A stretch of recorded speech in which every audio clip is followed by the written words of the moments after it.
আজ অমাবাসী, যেখানে সমস্ত মাতৃমূর্তি ঢেকে দেওয়া হয়। মায়ের মূল মন্দিরের দ্বার বন্ধ থাকে, মায়ের দর্শন হয় না। সেখানে ভক্তের ইচ্ছা মনোবাসনা কামনার পূরণের জন্য মায়ের দ্বার খোলা থাকে। তাই তো তিনি আনন্দময়ী।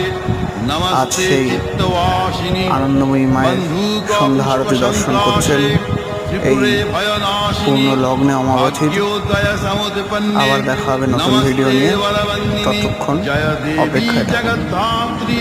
ত্রিপুরাদ্যেতি দেবতে ভক্তেভ্য বরদে দেবী মহিষগ্নি নমোস্তুতে।